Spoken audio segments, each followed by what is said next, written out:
أعوذ بالله من الشيطان الرجيم بسم الله الرحمن الرحيم السلام علیکم ورحمۃ اللہ وبرکاتہ ان الحمد للہ نحمده ونستعینه ونستغفره ونعوذ باللہ من شرور انفسنا ومن سیئات اعمالنا من يهده الله فلا مضل له ومن يضلل فلا هادي له واشهد ان لا اله الا الله وحده لا شريك له واشهد ان محمدا عبده ورسوله يا ايها الذين امنوا اتقوا الله حق تقاته ولا تموتن الا وانتم مسلمون يا ايها الناس اتقوا ربكم الذي خلقكم من نفس واحده وخلق منها زوجها وبث منهما رجالا كثيرا ونساء واتقوا الله الذي تساءلون به والأرحام إن الله كان عليكم رقيبا يا أيها الذين آمنوا اتقوا الله وقولوا قولا سديدا يصلح لكم أعمالكم ويغفر لكم ذنوبكم ومن يطع الله ورسوله فقد فاز فوزا عظيما أما بعد فإن خير الحديث كتاب الله وخير الهدي هدي محمد صلى الله عليه وسلم وشر الأمور محدثاتها وكل محدثة بدعة وكل بدعة ضلالة وكل ضلالة في النار۔ شرح السنہ امام بربہاری رحمہ اللہ کی عظیم الشان تالیف، اور آج اس کا مسئلہ نمبر 110 ہم شروع کریں گے 110، اور اس مسئلے میں امام بربہاری رحمہ اللہ یہ بیان کریں گے کہ جب فتنہ واقع ہو تو مسلمانوں کو کیا کرنا چاہیے، فتنہ کے موقع پہ ان کا عمل کیا ہونا چاہیے، ان کا کردار کیا ہونا چاہیے۔ یہاں پہ وہ بتائیں گے کہ فتنے میں کیا کرنا ہے، اور فتنے سے یہاں پہ مقصود کون سا فتنہ ہے، فتنے سے یہاں پہ کیا مراد ہے۔ چنانچہ کہتے ہیں وَإِذَا وَقَعَتِ الْفِتْنَةُ فَالْزَمْ جَوْفَ بَيْتِكَ، اور جب فتنہ واقع ہو جائے، فتنہ بپا ہو جائے، تو اپنے گھر کے اندرونی حصے کو لازم پکڑ لو، یعنی اپنے گھر کے اندر بیٹھے رہو، یعنی کہ باہر نہ نکلو۔ وَفِرَّ مِن جِوَارِ الْفِتْنَةِ، اور فتنے کے پڑوس میں رہنے سے بھاگ جاؤ، دور ہو جاؤ۔ وَفِرَّ، اور بھاگ جاؤ، فرار اختیار کرو، کس چیز سے؟ فتنے کے پڑوس میں رہنے سے۔ وَإِيَّاكَ وَالْعَصَبِيَّةَ، اور تعصب سے بچو، تعصب سے دور رہو۔ تعصب سے مراد یہاں پہ کیا ہوگا کہ فتنہ چونکہ دو مسلمان گروہوں میں ہے، دو مسلمان گروہ آپس میں لڑ رہے ہیں، تو آپ ان میں سے کسی کی بھی سائیڈ لینے سے بچیں، یا اس موقع پہ جس گروہ کے ساتھ آپ کا قبیلہ ہے، آپ کی برادری ہے، آپ کے رشتہ دار ہیں، آپ ان کی سائیڈ لینے سے، ان کے جانب ہونے سے بچیں۔ یہ سوچ کر ان کا ساتھ نہ دیں کہ ان دو مسلمان گروہوں میں سے ایک گروہ جو ہے اس کا تعلق میرے قبیلے سے ہے، وہ میرے رشتہ دار ہیں۔ کہتے ہیں وَكُلُّ مَا كَانَ مِن قِتَالٍ بَيْنَ الْمُسْلِمِينَ عَلَى الدُّنْيَا فَهُوَ فِتْنَةٌ، مسلمانوں کے مابین ہونے والی ہر وہ لڑائی جو دنیا کی خاطر ہے تو وہ فتنہ ہے۔ فَاتَّقِ اللَّهَ وَحْدَهُ لَا شَرِيكَ لَهُ، چنانچہ آپ اللہ سے ڈریں جو اکیلا ہے، جس کا کوئی شریک نہیں۔ یعنی کہ جب دو مسلمان گروہوں میں لڑائی ہو رہی ہے تو آپ اللہ سے ڈریں اور اس فتنے سے دور رہیں۔ ولا تخرج فیہا، اور اس فتنے میں نہ نکلیں، گھر کے اندر بند رہیں اور اس فتنے میں حصہ لینے کے لیے باہر نہ نکلیں۔ ولا تقاتل فیہا، اور اس فتنے میں آپ قتال نہ کریں، آپ لڑائی نہ لڑیں۔ ولا تہوا، یہ حاوی یا یہوا سے ہے کوئی چیز چاہنا، کسی چیز سے محبت کرنا۔ ولا تہوا، اور آپ فتنے کو نہ چاہیں۔ ولا تشایع، اور آپ اہل فتنہ کی تائید نہ کریں۔ ولا تمایل، اور آپ اہل فتنہ کی مدد نہ کریں، ان سے تعاون نہ کریں۔ ولا تحب شیئا من امورہم، اور آپ ان کے امور میں سے کسی چیز سے بھی محبت نہ کریں۔ فَإِنَّهُ يُقَالُ، کیونکہ کہا جاتا ہے، من احب فعال قوم خیرا کان او شرا کان کمن عمل، کہا جاتا ہے کہ جو کسی قوم کے عمل کو پسند کرے، کسی قوم کے عمل سے محبت کرے، چاہے وہ عمل خیر پہ مبنی ہو یا شر پہ، تو اس قوم کے اس عمل سے محبت کرنے والا اس شخص کی طرح ہوگا جس نے وہ عمل کیا ہے۔ وفقنا اللہ وإیاکم، اللہ تعالی ہمیں بھی اور آپ کو بھی توفیق دے۔ کس چیز کی؟ ان اعمال کی جن اعمال میں اللہ کی رضا ہے۔ وجنبنا وإیاکم معصیتہ، اور اللہ تعالی ہمیں اور آپ کو اپنی معصیت سے، نافرمانی سے دور رکھے، بچا کر رکھے۔ یہ ہے مسئلہ نمبر 110۔ جلدی سے میں نے اسے پڑھ دیا اور اس کا ترجمہ کر دیا۔ اب آتے ہیں اس کی وضاحت کی طرف۔ تو امام بربہاری یہاں پہ یہ وعدے کر رہے ہیں کہ جب فتنہ واقع ہو جائے تو عام مسلمان کو کیا کرنا چاہیے۔ تو کہتے ہیں وَإِذَا وَقَعَتِ الْفِتْنَةُ فَالْزَمْ جَوْفَ بَيْتِكَ، جب فتنہ واقع ہو جائے تو آپ اپنے گھر کے اندرونی حصے کو لازم پکڑ لیں، یعنی کہ وہاں پہ ہی رہیں، وہاں سے باہر نہ نکلیں۔ وَفِرَّ مِن جِوَارِ الْفِتْنَةِ، اور فتنے کے پڑوس میں رہنے سے باغ کھڑے ہوں، نہ فتنے میں کا حصہ بننا ہے اور نہ فتنے کے قریب قریب رہنا ہے۔ اس بارے میں ایک حدیث آپ کے سامنے رکھنا چاہوں گا جس کے راوی جناب ابو ذر رضی اللہ تعالی عنہ ہیں، ابو ذر غفاری۔ اس حدیث کے روایت کرنے والوں میں ایک امام احمد ہیں اور ان کی مسند میں اس حدیث کا نمبر ہے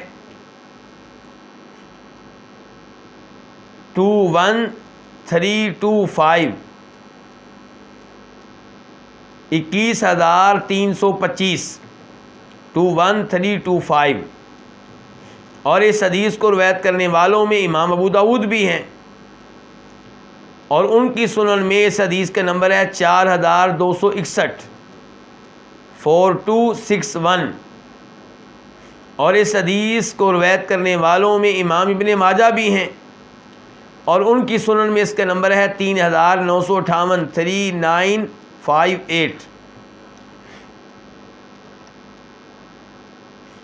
چنانچہ اس حدیث میں حدیث کے راوی جناب ابو ذر رضی اللہ عنہ کہتے ہیں، راکب رسول اللہ صلی اللہ علیہ وسلم حمارا، نبی علیہ الصلوۃ والسلام ایک گدھے پہ سوار ہوئے، وَأَرْدَفَنِي خَلْفًا، اور مجھے بھی اپنے پیچھے سوار کر لیا۔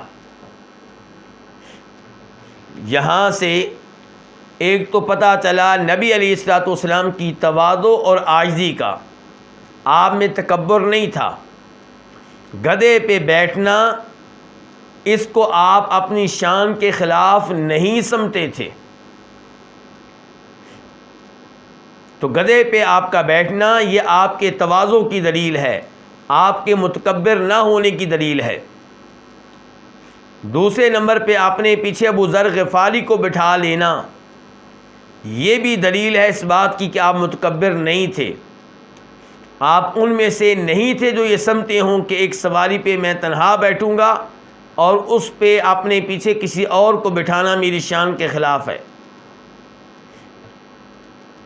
اور اس حدیث سے یہ بھی پتہ چلا کہ اگر جانور طاقت رکھتا ہو تو آپ خود بھی اس پہ بیٹھ سکتے ہیں اور اپنے ساتھ کسی اور کو بھی بٹھا سکتے ہیں، لیکن اگر جانور بیمار ہے، کمزور ہے، تو ظاہر ہے کہ اس پہ اتنا ہی بوجھ ڈالا جائے گا جتنا وہ برداشت کر سکتا ہے۔ تو ابو ذر غفاری کہتے ہیں کہ اللہ کے رسول علیہ السلام گدھے پہ بیٹھے، وَأَرْدَفَنِي خَلْفَهُ، اور مجھے بھی اپنے پیچھے بٹھا لیا، وقال، اور کہا، یا ابا ذر۔ اب یہ ایک اور فائدہ حاصل کیجئے اللہ کے رسول علیہ السلام سے کہ آپ کسی کے ساتھ بیٹھے ہوئے ہیں، گاڑی پہ جا رہے ہیں، بائک پہ جا رہے ہیں، سائیکل پہ جا رہے ہیں، کسی سفر پہ ہیں، تو راستے میں گفتگو کس موضوع پہ ہونی چاہیے؟ دین کے موضوع پہ۔ آپ اپنے ساتھی کو کوئی نصیحت کریں، اسے قرآن کریم کی کوئی آیت بتا دیں، اسے کوئی حدیث بتا دیں، شریعت کا کوئی مسئلہ بتا دیں، بجائے اس کے کہ آپ لوگوں کی غیبت کریں، لوگوں کے اوپر تہمتیں لگائیں اور ایسی گفتگو کریں جو شریعت کے خلاف ہو، ایسی گفتگو کریں جو روز قیامت آپ کے لیے وبال بن جائے۔ تو آپ یہاں پہ دینی گفتگو کر رہے ہیں، آپ کہتے ہیں یا ابا ذر، اے ابو ذر، ارأیت، مجھے یہ بتاؤ، ان اصاب الناس جوع شدید، اگر لوگ شدید بھوک میں مبتلا ہو جائیں، لا تستطيع ان تقوم من فراشك الى مسجدك، بھوک اتنی زیادہ ہو، رزق کی کمی اس قدر ہو کہ آپ اپنے بستر سے اٹھ کر اپنی مسجد میں جانے کی طاقت نہ رکھتے ہوں، کیف تصنع، ان حالات میں آپ کیا کریں گے؟ قال، تو ابو ذر غفاری کہنے لگے، اللہ ورسولہ اعلم، اللہ اور اس کا رسول بہتر جانتے ہیں، یعنی کہ میرے پاس اس سوال کا کوئی جواب نہیں ہے۔ قال تعفف، تو آپ نے کہا کہ ان حالات میں عفت اختیار کرنا، لوگوں سے مانگنا نہیں ہے، لوگوں کے سامنے اپنا ہاتھ نہیں پھیلانا۔ قال، آپ نے مزید کہا، یا ابا ذر، اے ابو ذر، ارأیت، مجھے یہ بتاؤ، ان اصاب الناس موت شدید، اگر لوگ شدید قسم کی موت میں مبتلا ہو جائیں، ان کثرت سے اموات واقع ہو رہی ہوں، یکون البیت فیہ بالعبد یعنی القبر، اور حالات ایسے ہو جائیں، اموات اتنی زیادہ ہو رہی ہوں، فوتگیاں اتنی زیادہ ہو رہی ہوں کہ ان ایام میں گھر جو ہے وہ غلام کی قیمت پہ ہو۔ کیا مطلب؟ یعنی کہ گھر خالی ہو رہے ہیں، لوگ مر رہے ہیں، اور ایک آدمی کئی گھروں کا مالک بن چکا ہے، اور وہ ایک گھر کو بیچنا چاہتا ہے، گھر اتنا سستا ہے کہ وہ بیچ رہا ہے ایک غلام کی قیمت پہ، حالانکہ غلام تو بہت سستا ہوتا ہے گھر کے مقابلے میں۔ یا اس گھر سے مراد عام گھر نہیں ہے، قبر ہے، میت کا گھر۔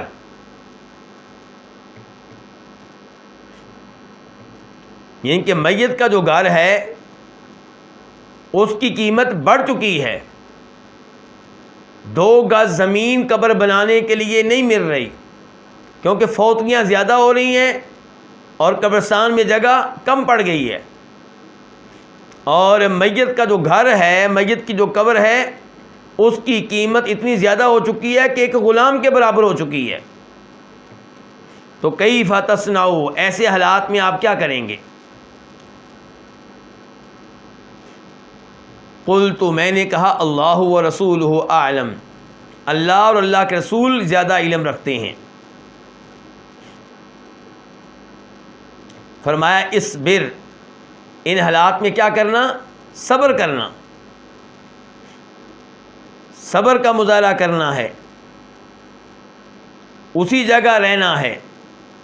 طاعون کی بیماری آ جائے تو وہاں پہ رہنا ہے، وہاں سے نکلنا نہیں ہے طاعون کے خوف سے.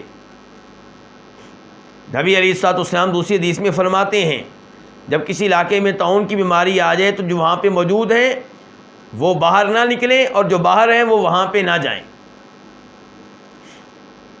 تو یہاں پہ اللہ کے رسول کیا کہہ رہے ہیں کہ صبر کرنا ہے جب اموات واقع ہو رہی ہوں. اس کا صبر کرنے کا ایک مطلب یہ بھی ہوگا کہ خودکشی کی طرف قدم نہیں اٹھانا، صبر کرنا ہے. قال، آپ نے مزید کہا یا ابا ذر، اے ابو ذر، ارأیت، مجھے یہ بتاؤ، ان قتل الناس بعضهم بعضا، اگر لوگ ایک دوسرے کو قتل کرنے لگیں، یہ ہے فتنہ، مسلمان کو قتل کر رہے ہیں، لوگ ایک دوسرے کو قتل کر رہے ہیں. حتیٰ تغرق حجارۃ الزیت من الدماء، حتیٰ کہ حجارۃ الزیت نامی جگہ، حجارۃ الزیت نامی مقام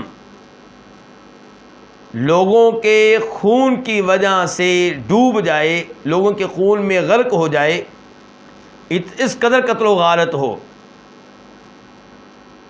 کیف تصنع، تو ان حالات میں آپ کیا کریں گے؟ قال اللہ رسولہ اعلم، ابو ذر غفاری کہنے لگے اللہ کے رسول ہی بہتر جانتے ہیں. تو آپ نے کہا اقعد فی بیتک، اپنے گھر میں بیٹھے رہنا. مسلمان کو قتل کر رہا ہے، مسلمان سے لڑ رہا ہے، تو فرمایا تو نے کیا کرنا؟ اقعد فی بیتک، اپنے گھر میں بیٹھے رہنا. واغلق علیک بابک، اور اپنے گھر کے دروازے کو بند کر لینا، یعنی کہ گھر سے نکل کر باہر نہیں جانا، گھر والوں کو بھی اندر ہی رکھنا ہے، دروازہ بند کر لینا ہے. تو یہ ہے فتنے میں مسلمان کا کردار. جب آپس میں مسلمان لڑ رہے ہوں دنیا کی خاطر، تو ان ایام میں آپ نے لڑائی کا حصہ نہیں بننا، آپ نے مسلمانوں پہ تلوار نہیں چلانی. قال، ابو ذر غفاری نے آگے سے کہا کہ فَإِن لَمْ أُتْرَكْ، اگر مجھے نہ چھوڑا جائے، کیا مطلب؟ مجھے گھر میں ٹک کر بیٹھنے نہ دیا جائے، باہر نکلنے پہ مجبور کیا جائے، لڑائی کا حصہ بننے پہ مجبور کیا جائے، پھر کیا کروں؟ قال فَأْتِ مَنْ أَنْتَ مِنْهُمْ فَكُنْ فِيهِمْ، پھر تم ان کے پاس چلے جاؤ جن میں سے تم ہو اور ان میں رہو. کیا مطلب؟ پھر اپنے اس شہر والے مکان کو چھوڑ دو اور گاؤں میں، جنگل میں، صحرا میں جہاں تمہارے رشتہ دار رہتے ہیں، جو تمہارا قبیلہ ہے، جن کا تم حصہ ہو، ان کے پاس چلے جاؤ، بھیڑوں کے ساتھ، بکریوں کے ساتھ زندگی گزارو جا کے، یعنی کہ لڑائی کی جگہ سے نکل جاؤ. قال، ابو ذر غفاری کہتے ہیں میں نے کہا فآخذ سلاحی، تو میں اپنے ہتھیار لے لوں، اپنی تلواریں لے لوں، نیزے وغیرہ پکڑ لوں. قال، تو آپ نے کہا اذن تشارکہم فی ما ہم فی، اگر تم ہتھیار لے لو گے پھر تم اس چیز کا حصہ بن جاؤ گے جس میں وہ مسلمان ہیں، اس فتنے کا حصہ بن جاؤ گے، باہم قتل و غارت کا تم بھی حصہ بن جاؤ گے، یعنی کہ تم اپنے ہتھیار لے کر نہ نکلنا. ولیکن ان خشیت ان یروعک شعاع السیف فالق طرف ردائک علی وجہک حتی یبوء باثمہ واثمک، اور اگر تمہیں یہ ڈر لگ رہا ہے کہ تلوار کی چمک تمہیں خوفزدہ کر دے گی، باہر لوگوں کے پاس ہتھیار ہیں، ان کے پاس اسلحہ ہے، اور تم اسلحے کے بغیر جاؤ گے تو تمہیں ڈر لگ رہا ہے تو کیا کرو، اپنی چادر کے کنارے کو اپنے چہرے پہ ڈال لو، یہاں تک کہ وہ اپنا گناہ بھی لے لے، تمہارا گناہ بھی لے لے۔ یعنی کہ اگر تمہیں اس حالت میں کوئی قتل کرتا ہے، تمہیں کوئی مار دیتا ہے، تو وہ اپنا گناہ بھی لے گا اور تمہارا گناہ بھی، یہ کہ تمہیں کوئی گناہ نہیں ملے گا، تمہیں ناجائز قتل کیا جائے گا۔ اس حدیث کو شیخ البانی رحمہ اللہ نے صحیح قرار دیا ہے۔ تو اب اس حدیث سے کیا پتہ چلا کہ جب مسلمان آپس میں لڑ رہے ہوں تو آپ کی کوشش یہ ہونی چاہیے کہ آپ اپنے گھر میں بیٹھے رہیں، آپ لڑائی کا حصہ نہ بنیں، فتنے سے بچ کر رہیں۔ اور اسی موضوع پہ ایک حدیث اور،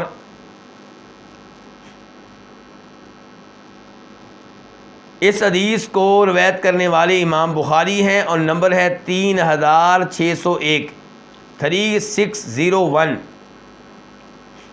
اور مسلم شریف میں یہ حدیث موجود ہے اور نمبر ہے 2886 2886، اور راوی ہیں ابو ہریرہ رضی اللہ تعالیٰ عنہ۔ اور اس حدیث سے ملتی جلتی حدیث موجود ہے ابن ماجہ میں، اور وہاں پہ راوی ہیں ابو موسیٰ اشعری اور نمبر ہے 3961 3961۔ تو اب میں آپ کے سامنے جو حدیث رکھوں گا وہ ابن ماجہ کی ہوگی، جس کے راوی ابو موسیٰ اشعری ہیں، 3961 3961۔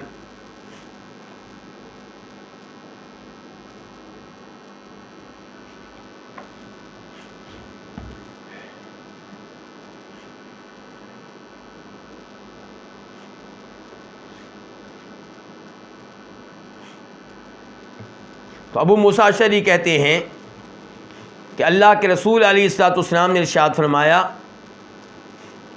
ان بین یدی الساعۃ فتنا کقطع اللیل المظلم، قیامت سے پہلے پہلے ایسے فتنے واقع ہوں گے جو اندھیری رات کے ٹکڑوں کی طرح ہوں گے۔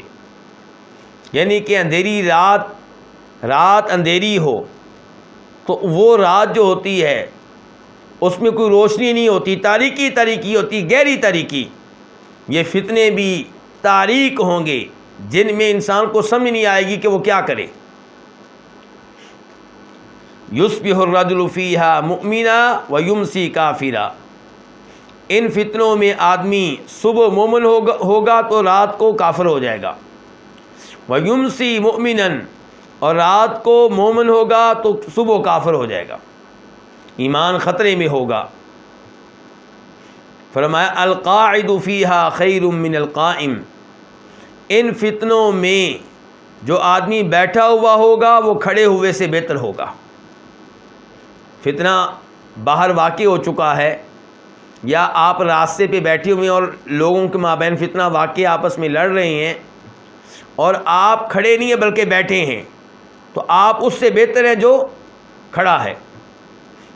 والقائم فیہا خیر من الماشی، اور اس فتنے میں جو کھڑا ہوگا وہ اس سے بہتر ہوگا جو چل رہا ہے۔ والماشی فیہا خیر من الساعی، اور اس فتنے میں جو چل رہا ہوگا وہ دوڑنے والے سے بہتر ہوگا۔ فکسروا قسیکم، جب یہ حالات پیدا ہو جائیں، جب ایسے فتنے رونما ہوں، کیا کرنا ہے؟ اپنی کمانیں توڑ دینا تاکہ آپ تیر نہ چلا سکیں کسی مسلمان پہ۔ اپنی کمانیں کیا کرنا؟ توڑ دینا۔ وقطعوا اوتارکم، اور ان کی تانتیں کاٹ دینا، کمانوں کی تانتیں کاٹ دینا۔ وَاضْرِبُوا بِسُيُوفِكُمْ الْحِجَارَةَ، اور اپنی تلواریں پتھروں پہ دے مارنا۔ کیوں؟ تاکہ تلواریں بیکار ہو جائیں۔ فَإِن دُخِلَ عَلَىٰ أَحَدِكُمْ، اگر فسادی لوگ تم میں سے کسی کے گھر میں گھس آئیں، فَلْيَكُنْ كَخَيْرِ ابْنَيْ آدم، تو آپ آدم علیہ السلام کے 2 بیٹوں میں سے اچھے بیٹے کی طرح ہو جانا۔ کیا مطلب اس کا؟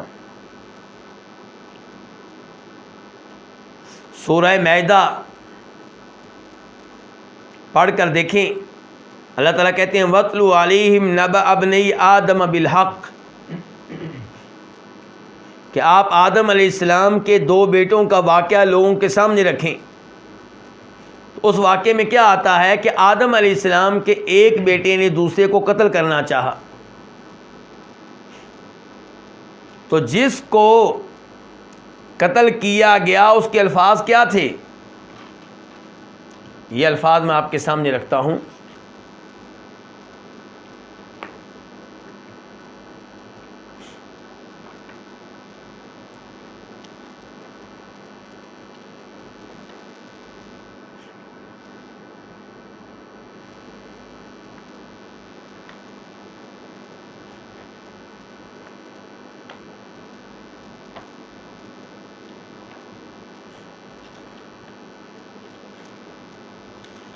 یہ دیکھیں اللہ تعالیٰ، یہ آیت نمبر ہے 27، 27، 28 اور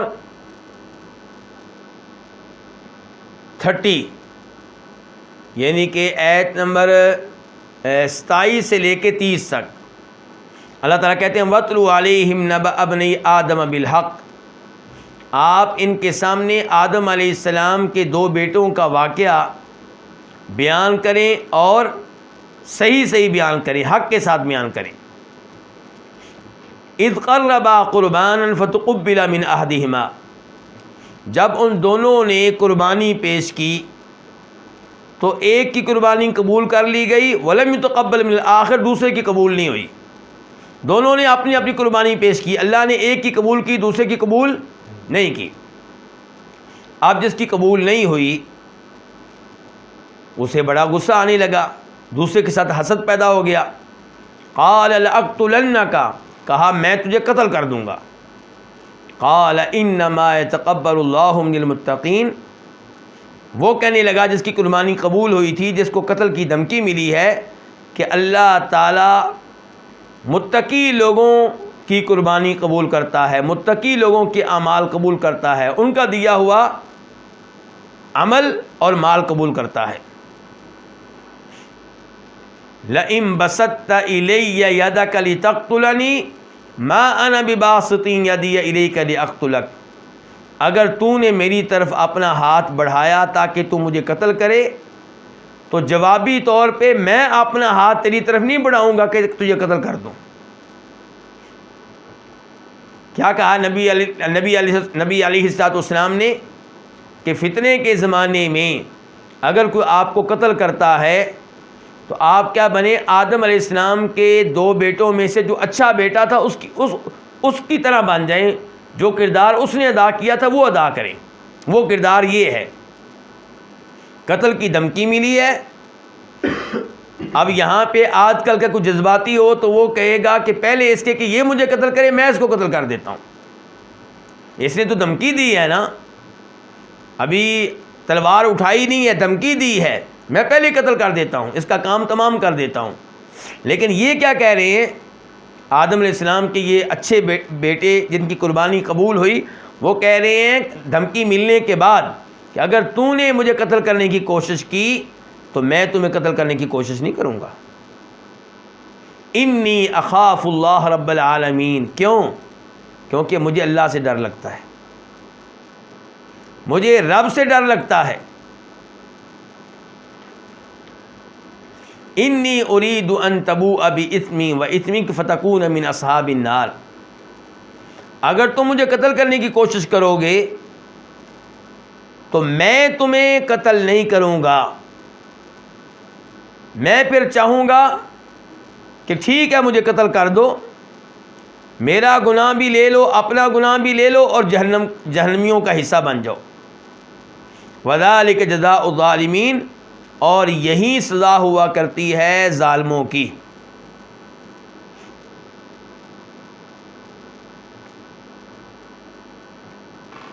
تو اب کیا ہوا؟ فطوعت له نفسه قتل اخیہ، اب اس نے اپنے بھائی کو قتل کر دیا، فقتلہ فاصبح من الخاسرین، اور خسارہ پانے والوں میں سے ہو گیا۔ تو اللہ کہتے ہیں خسارے میں وہ رہا جس نے قتل کیا، جو قتل ہوا وہ خسارے میں نہیں رہا۔ نقصان اس کا ہوا جس نے قتل کیا، جو قتل ہوا اس کا کوئی نقصان نہیں ہوا۔ جو قتل ہوا اس کی دنیا گئی، آخرت تو نہیں گئی، اور جس نے قتل کیا ہے اس کی دنیا بھی گئی، آخرت بھی گئی، دنیا میں بھی سکون نہیں ملے گا۔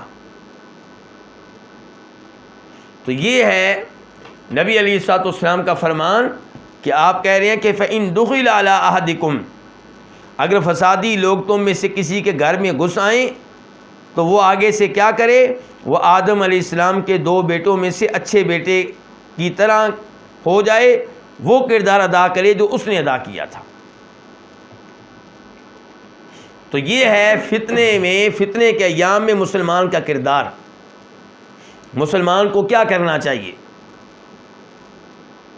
مسلمان کو فتنے کا حصہ نہیں بننا چاہیے۔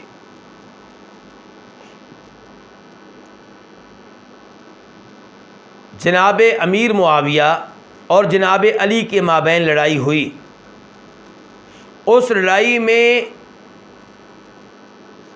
سب سے افضل ان صحابہ کرام کو قرار دیا گیا جو اس لڑائی کا حصہ نہیں بنے، نہ جناب علی کے لشکر میں کھڑے ہوئے لڑنے کے لیے اور نہ جناب امیر معاویہ کے لشکر میں کھڑے ہوئے۔ اور یہاں پہ مجھے موجودہ زمانے کے ایک صاحب یاد آ رہے ہیں جو خود فتنہ بن چکے ہیں مسلمانوں کے لیے۔ کون؟ علی مرزا، انجینئر علی مرزا۔ وہ اپنی ایک گفتگو میں کیا کہتا ہے امیر معاویہ رضی اللہ عنہ کے بارے میں کہ شکر ہے کہ اس زمانے میں، یعنی کہ امیر معاویہ کو مخاطب کر کے کہتا ہے کہ وہ شکر ادا کریں کہ اس زمانے میں میں اور میرے ساتھی نہیں تھے، اگر ہم ہوتے تو آج آپ لوگ اعتراض کرتے ہیں کہ میں امیر معاویہ پہ زبان کیوں چلاتا ہوں، میں اگر زندہ ہوتا میں نے تلوار چلانی تھی۔ جرأت دیکھیں اس آدمی کی، کیا کہہ رہا ہے، یہ اس کے الفاظ کا مفہوم ہے۔ اب اس وقت اس کے مکمل الفاظ مجھے یاد نہیں ہیں، لیکن اس کے الفاظ کا مفہوم یہی تھا کہ آپ لوگ اعتراض کرتے ہیں کہ میں امیر معاویہ پہ زبان چلاتا ہوں، اگر میں اس زمانے میں ہوتا تو میں نے امیر معاویہ پہ کیا چلانی تھی؟ تلوار چلانی تھی۔ اللہ کے رسول کیا کہہ رہے ہیں کہ آپ جب فتنہ واقع ہو، مسلمانوں کی آپس کی لڑائیاں ہو، تو آپ کیا کریں؟ گھر میں بند ہو کے بیٹھ جائیں، تلوار اپنی جو ہے اسے کیا کریں؟ پتھر پہ مار مار کے اسے نکارہ بنا دیں، اور اپنی جو تانت ہے اس کو توڑ دیں، کمان جو ہے اس کو توڑ دیں، لڑائی سے بچیں، لڑائی سے دور رہیں۔ اور اس آدمی کی جرأت دیکھیے، وہ صحابی کے بارے میں کہہ رہا ہے کہ میں نے ان پہ تلوار چلانی تھی۔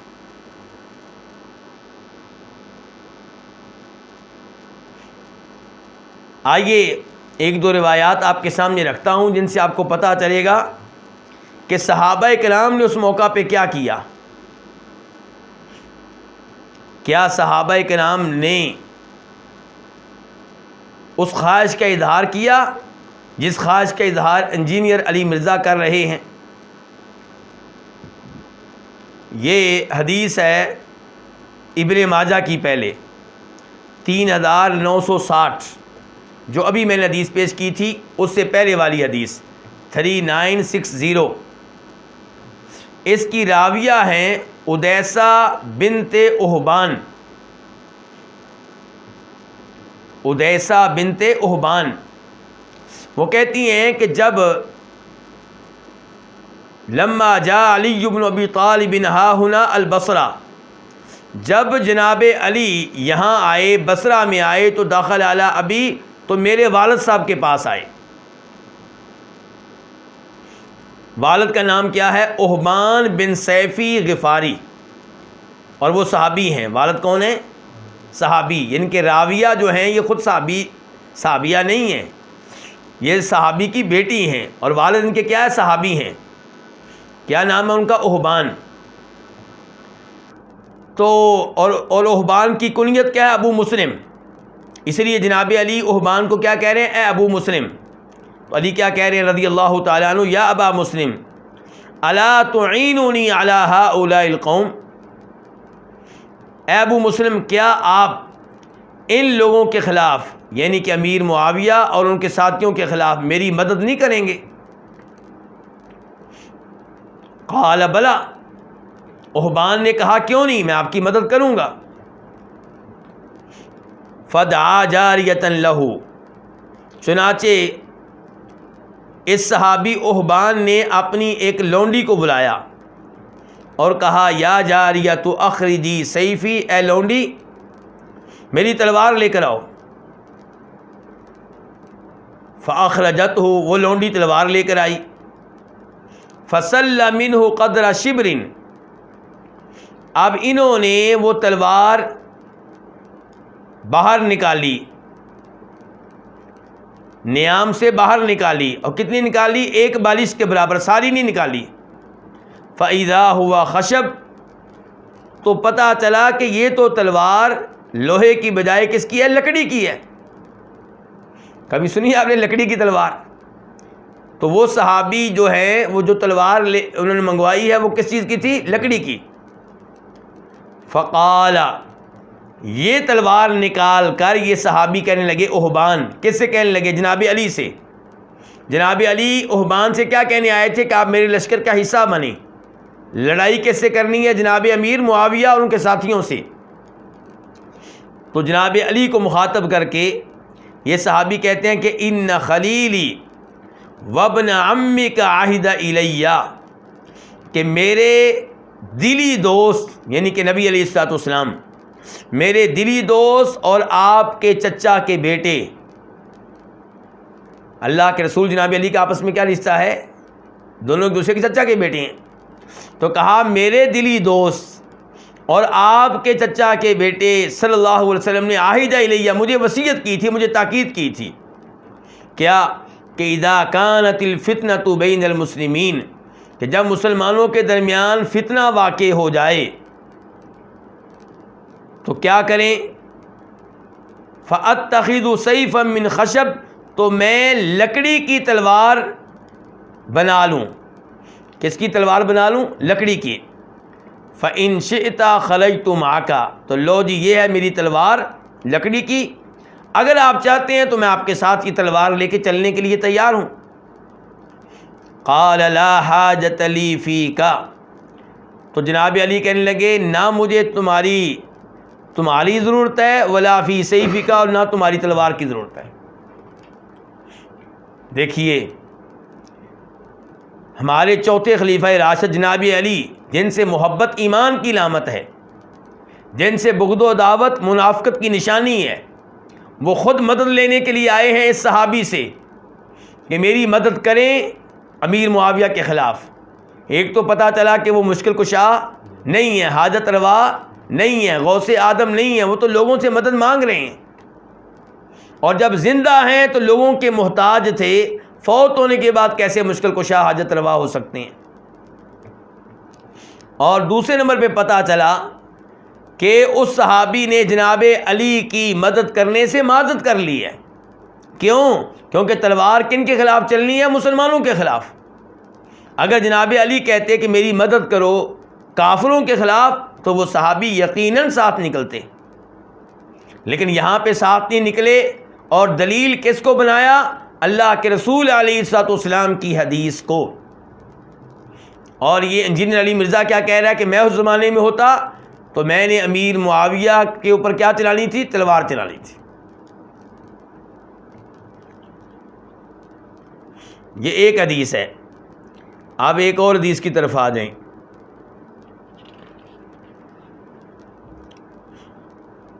تین 3962 3962، یہ بھی ابن ماجہ کی حدیث ہے اور یہ سب صحیح حدیث ہے.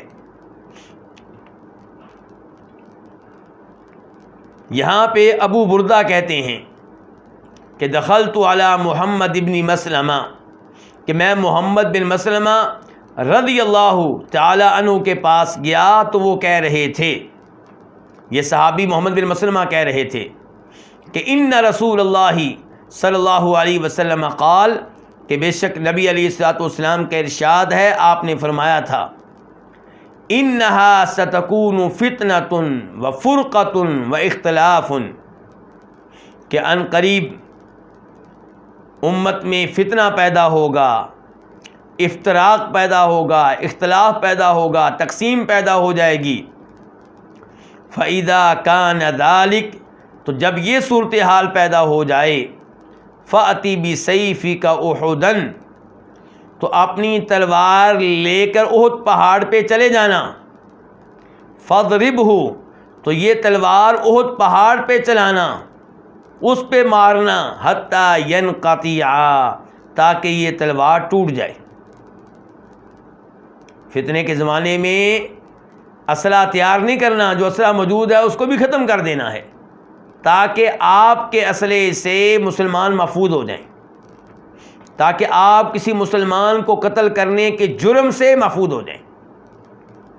ثم مجلس فی بیتک، اللہ کے رسول فرما رہے ہیں اپنی تلوار کو احد پہاڑ پہ جا کر توڑنے کے بعد کیا کرنا، اب اپنے گھر میں بیٹھ جانا آ کر، حتیٰ تأتیک ید خاطئہ، یہاں تک کہ تجھ تک پہنچ جائے کوئی گنہگار ہاتھ، یعنی کہ تجھے قتل کرنے والا کوئی پہنچ جائے، وہ قتل تجھے کرے تو کرے، تو نے قتل نہیں کرنا، او منیت قاضیہ، یا فیصلہ کر دینے والی موت آ جائے۔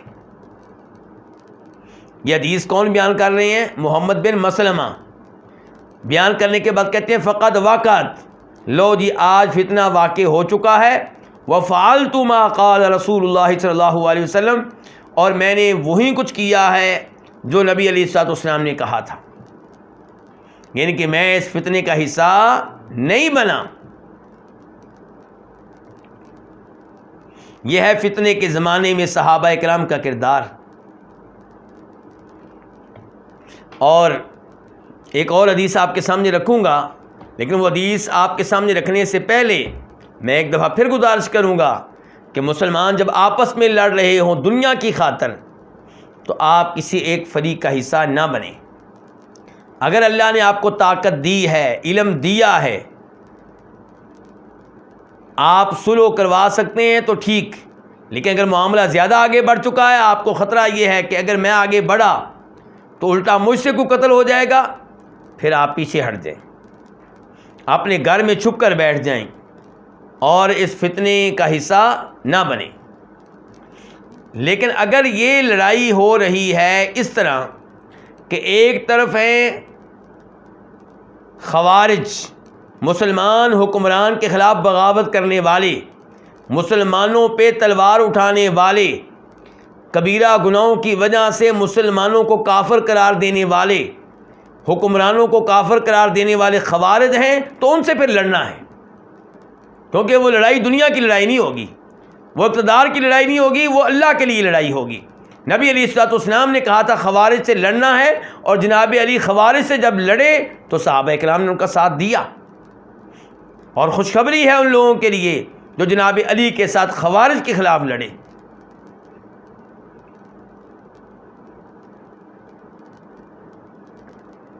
اب ایک حدیث ایک اور جس سے پتہ چلے گا کہ فتنے کے زمانے میں صحابہ کرام کیا کرتے تھے۔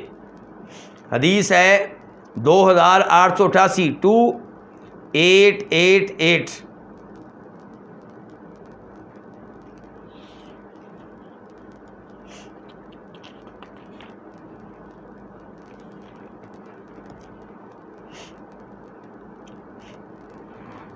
یہاں پہ راوی کون ہے؟ احنف بن قیس رضی اللہ تعالی عنہ کہتے ہیں خرجت وانا اريد هذا الرجل، میں گھر سے نکلا اس نیت سے کہ میں اس آدمی کا ساتھ دوں۔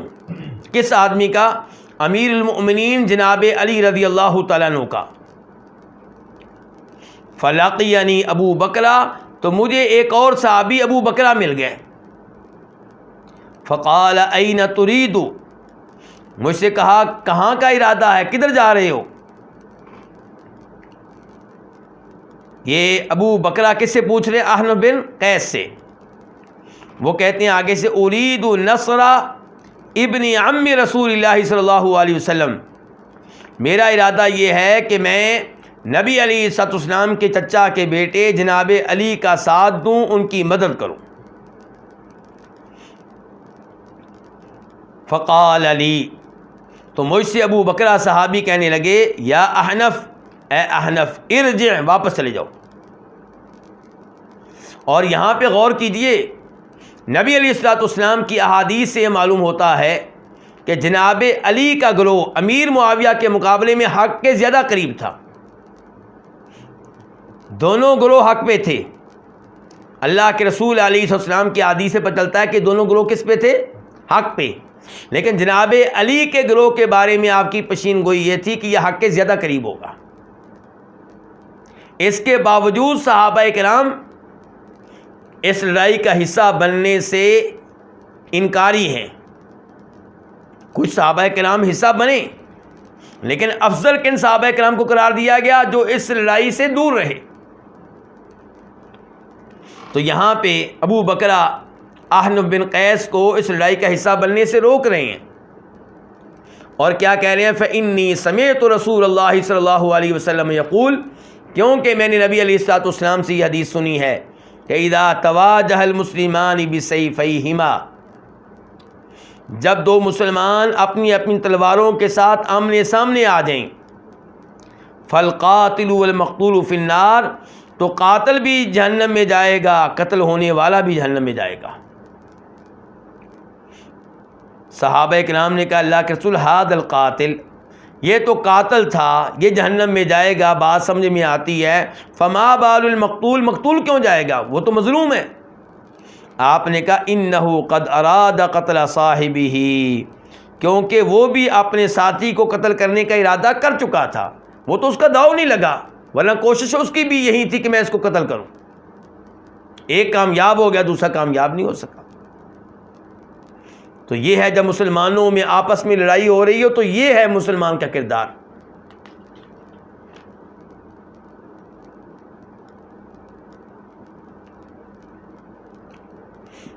تو یہاں پہ ایک صحابی نے دوسرے صحابی کو اس لڑائی کا حصہ بننے سے کیا کیا ہے؟ روک دیا ہے. اس کا مطلب یہ ہے کہ ابو بکرہ خود بھی حصہ نہیں بنے ہوں گے، اور احنف بن قیس کو بھی منع کر دیا ہے.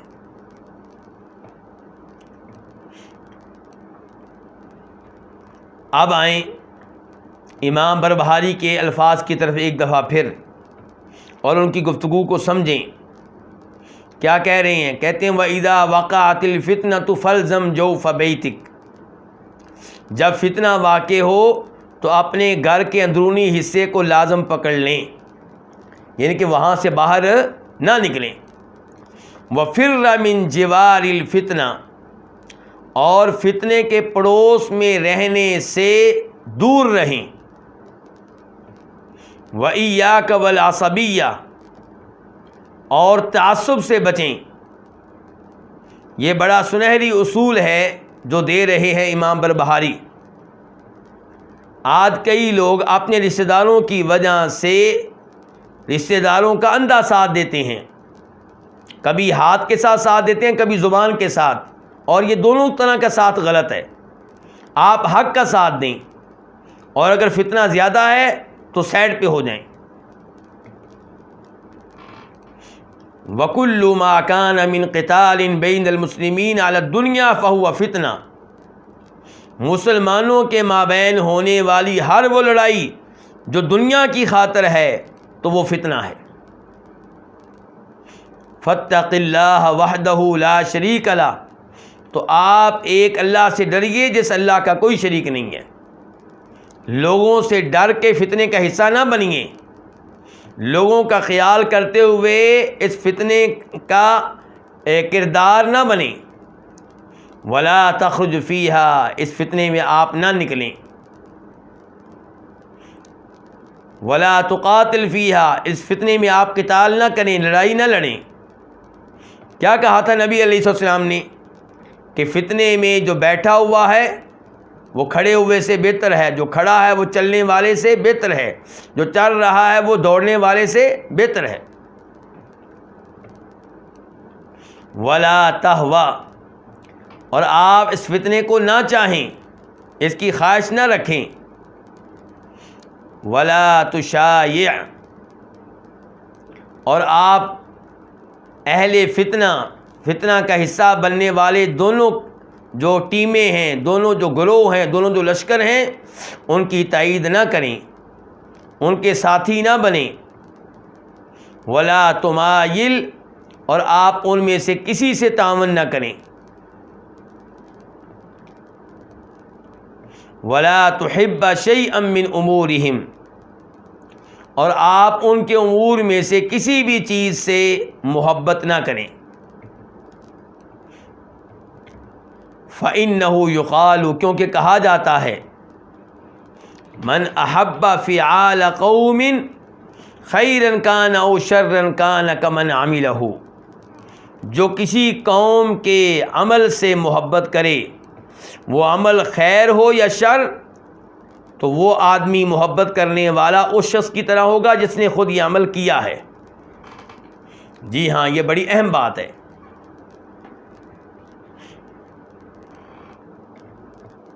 کہیں پہ بدکاری ہوئی، آپ بدکاری کرنے والوں میں سے نہیں ہیں، لیکن آپ خوش ہیں اس کے عمل پہ جس نے بدکاری کی ہے،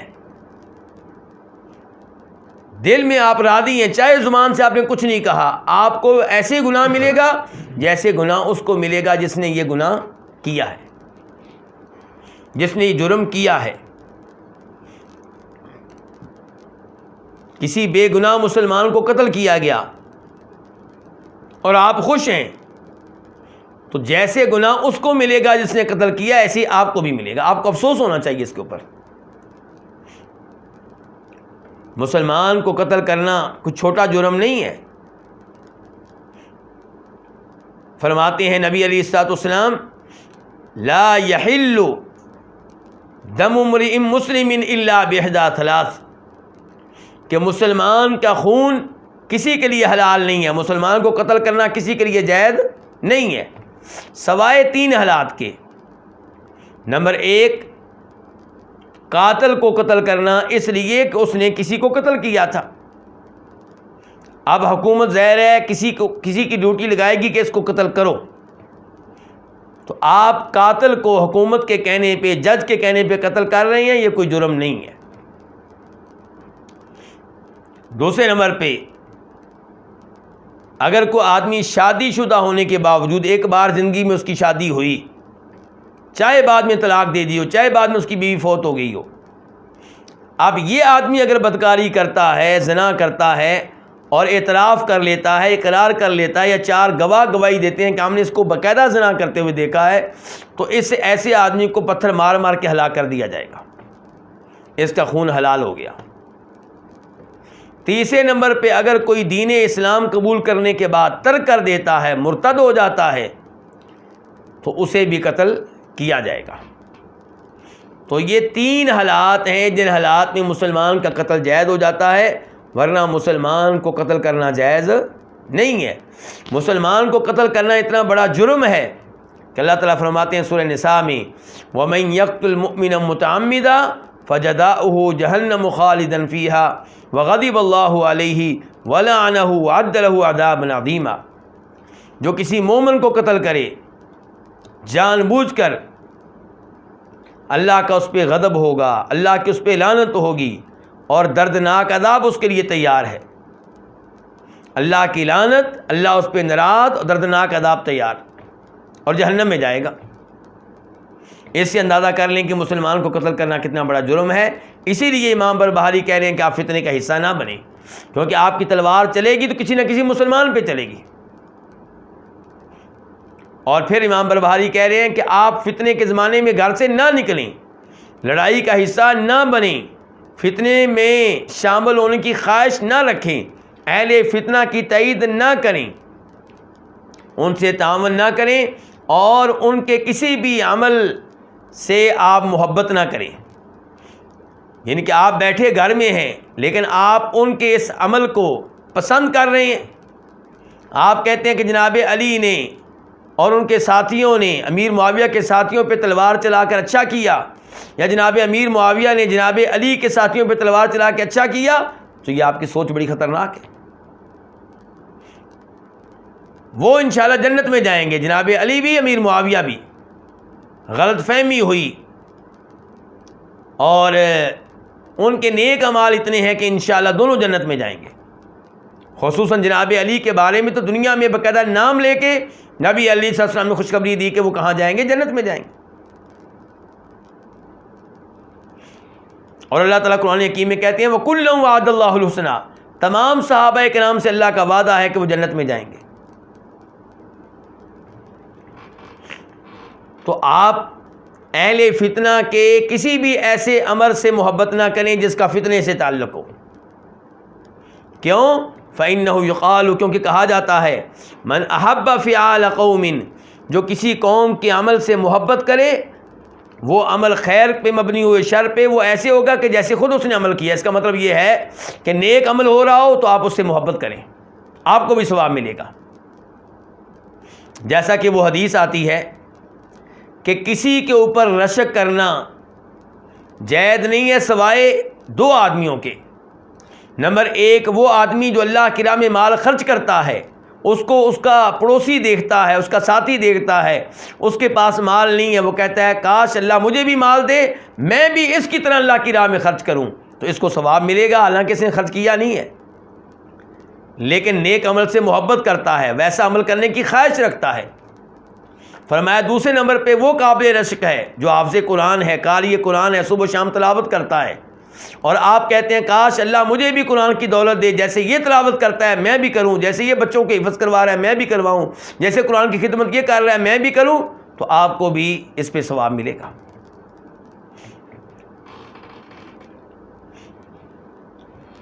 امام بربہاری آخر میں کہتے ہیں وفقنا اللہ، اللہ تعالی ہم سب کو تو اللہ تعالی ہمیں توفیق دے، وإیاکم اور آپ لوگوں کو بھی، کس کی؟ ان امور کی جن میں اللہ کی رضا ہے، توحید اختیار کرنے کی، توحید کی دعوت دینے کی، سنت اختیار کرنے کی، سنت کی دعوت دینے کی، بدعات کو ترک کرنے کی اللہ ہمیں توفیق دے۔ وجنبنا، اور اللہ ہمیں بچائے، محفوظ رکھے، وإیاکم اور آپ لوگوں کو بھی، کس چیز سے بچائے؟ معصیتہ، اپنی معصیت سے، اپنی نافرمانی سے، شرک سے، بدعات سے، کبیرہ گناہوں سے۔ تو بڑی اچھی دعا دی ہے امام بربہاری نے، اور بہت عظیم مسئلہ ہے جو امام بربہاری نے بیان کیا ہے۔ اللہ تعالیٰ مجھے، آپ کو، ہم سب کو، ہماری اولاد کو، بہن بھائیوں کو مسلمانوں کے ہاتھوں قتل ہونے سے بھی بچائے، اور مسلمانوں کو قتل کرنے کے جرم سے بھی اللہ تعالیٰ محفوظ رکھے، اور اللہ تعالیٰ ہمیں جب موت دے تو اس حال میں دے کہ ہم توبہ طیب ہو چکے ہوں، کبیرہ گناہوں سے پاک صاف ہو چکے ہوں، اور اللہ تعالیٰ ہمیں جنت میں داخلہ دے، جہنم سے بچا کر، قبر کے عذاب سے بچا کر، اور اللہ تمام مسلمانوں کی مدد فرمائے، وہ جس ملک میں بھی رہتے ہیں، جہاں پہ بھی رہتے ہیں، اللہ تعالیٰ مظلوم مسلمانوں کی مدد فرمائے، اور کفر اور اہل کفر کو اللہ ذلیل و رسوا کرے، اسلام اور مسلمانوں کا اللہ تعالیٰ بول بالا فرمائے۔ وآخر دعوانا الحمد للہ رب العالمین۔